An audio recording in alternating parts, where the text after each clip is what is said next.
There is an eternal greatness in moments. But you know what's tough or sad about the Derrick Rose story?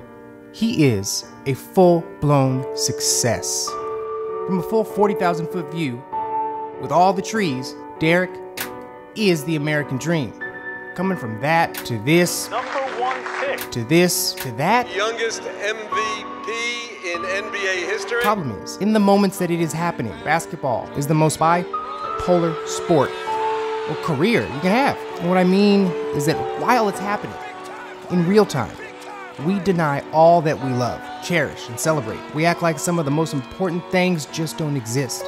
And at certain times, we actively deny these things. We even prevent them from happening. We pull players out when they've got 50 points in 3 quarters.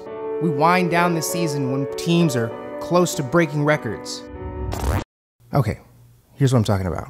Let me introduce you to Dominique Wilkins. You know what people like to ask him about?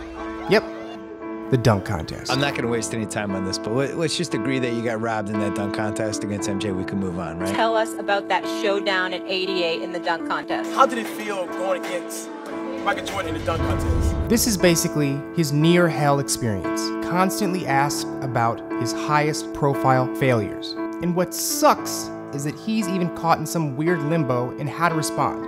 He clearly cares. We all care. You know what, to be honest with you, at the time it happened, a lot of people know who won. But he knows he can't care as much as he wants to. Because, well, it's just a dunk contest. It's just a dunk contest, right? It doesn't really matter. But at the same time, we didn't do it for us.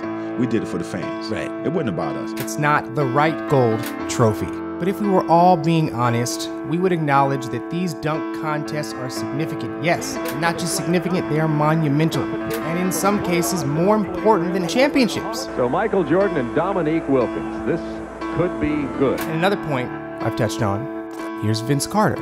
And his performance here in the 2000 dunk contest is way more important and influential than so many other NBA moments. Again, even more important than, I don't know, the Celtics' 7th title in a row in the 50s.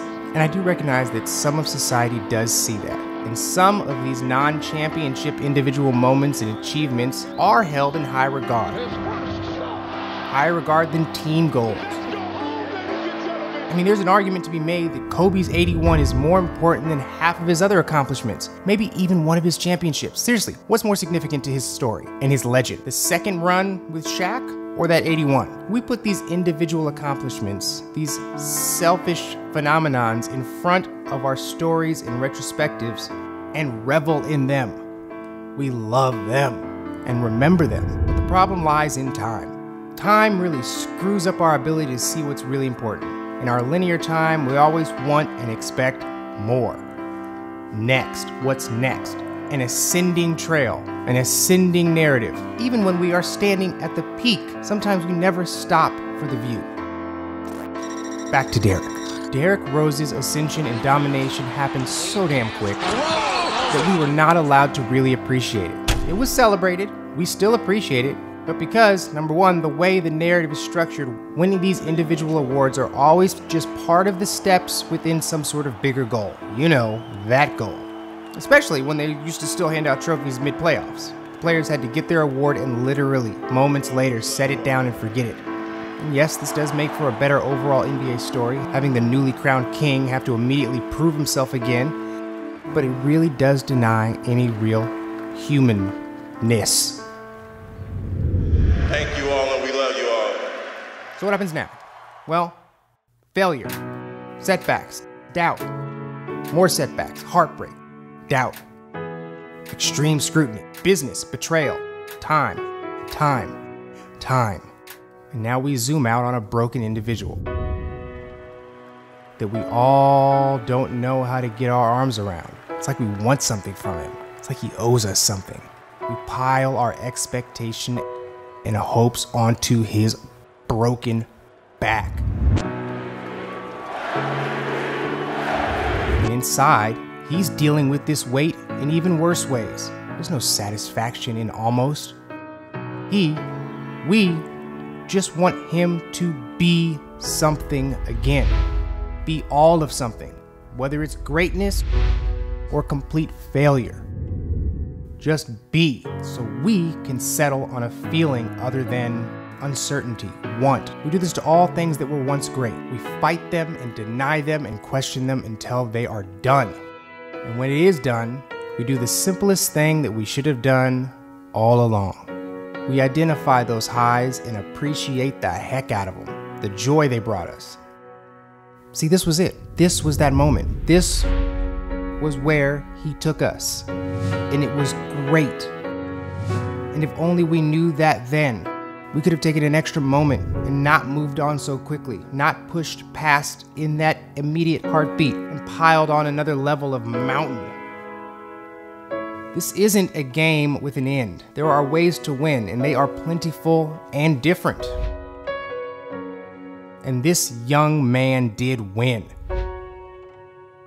And when it's all done, if there is no disappointment or what ifs or maybes, we will all see that. Because he did it. He did win it all. This was the moment on the mountaintop. He's been there. Failures melt away at the sight of perseverance, dipping through the cracks between moments and plateaus. He took us there. And it's always clear at the end. Always. Yes, yes. But then, when we meet an individual that in real time presented with that, sees that there are more than one way to win, an individual who wants to take the moments and appreciate them, we crucify them. If an individual wants to celebrate our Eastern Conference championship a little too hard. For us to be sitting at this point today, being able to represent the Eastern Conference in the finals, it's special. It's very special. Because we need to live in the moment. We all need to soak this up. This is a great moment, and this is not promised. It's not enough. We do not want to hear this. When a player tells us that there's more to life and he needs to think beyond this particular moment. I'm thinking about long term. I don't want to be in my meetings all sore or be at my son's graduation all sore just because of something I did in the past. We crush them. Take issue with what he said? Of course I do. That was stupid. There's people who work harder than Derrick Rose who go home to a shack. There are consequences to what we do for a living. We got the best life in the world. I'm a poor black kid from Leeds, Alabama, who grew up in the projects. And listen, I don't mind limping around. When I go home, it's a big old house. We question their true intent and ability. Does it bring his commitment to that team into question? I was taught that if you can walk, you can play. Phil Jackson, you see how he walked? You see how Chuck walked? You see how I walk? But guess what? It was worth it. See how I walk? It was worth it. It was worth it. So, you know, when you say comments like that, it sort of makes you look soft. Their appreciation of what has been given to them. Derrick Rose is making $20 million a year. He got a couple bad knees. That's disrespectful to maids, people who in the army, who go out and kill people and get killed, got no arms and no legs. The opportunity for greatness and true success they aren't striving for. I think that the context should have been more of, the reason I sit out games now is to help us win a championship. Those damn underachieving, ungrateful wretches that they are, we nail them down. And listen, as much as I like Derrick Rose, that was just flat out stupid. Listen, I like Dwayne a lot. I like LeBron a lot. They're really starting to get on my last day I'm married. Stop whining. Stop sitting at every press conference like somebody killed a family pet. Nobody said, we're going to win 5 championships. You guys did. So quit whining and bitching like a little girl. And I think the term that came up was selfish. And then came a bunch of text messages, apparently, Kobe, from you to Charles and back and forth. Until it's over. When we wipe away the wreckage of resentment and doubt, even when we just sense the end, we all start to come around. And we take stock of the joy an individual brought us. And we somehow see where they brought us. Whether it was 5 or 10 years ago, it all becomes timeless and present and right in our faces. Like everything exists at once. We start to see how much they care. We see the true narrative. We see how they feel, and we act as if we knew it all along. When the truth is, we never knew. We didn't know how much they cared. You serious?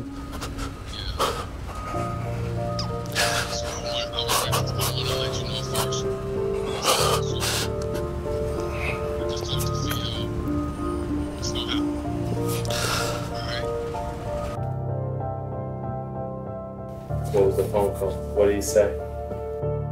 That I might be traded to New York. Just found that out now? And how much they gave. It's shy, man. That shit made me who I am, man.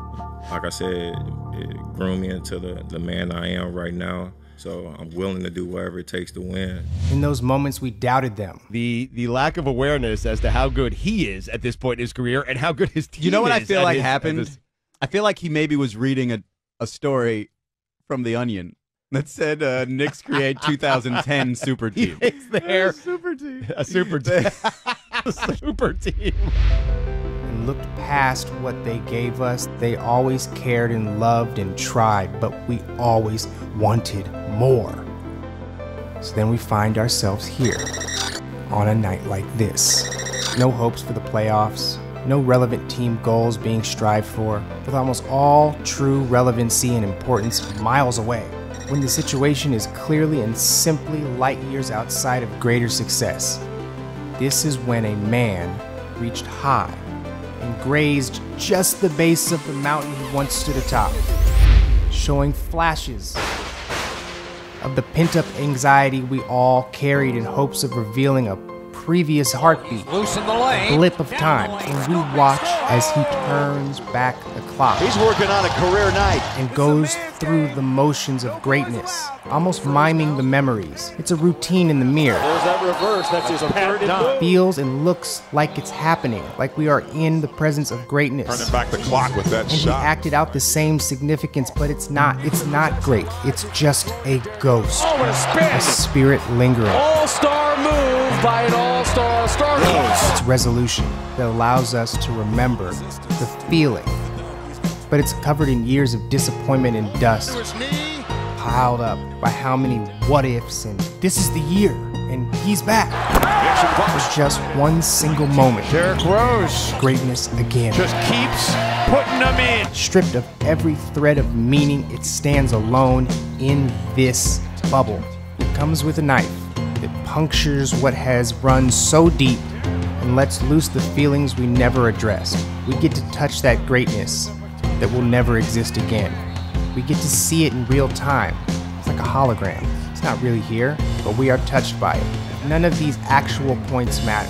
None of this is really happening. It's like opening up an old love letter. It has never stopped rippling love. It's a time. It's a window into a feeling that we never let sink in. We never really appreciated the moments before that he gave us. 2011 MVP! And this is our window aligning in space and time that lets us peek back through to what was always there. Greatness. But why do we need this vehicle to go back? So, means a lot. This key, this knife, or whatever metaphor I want to say. I don't know.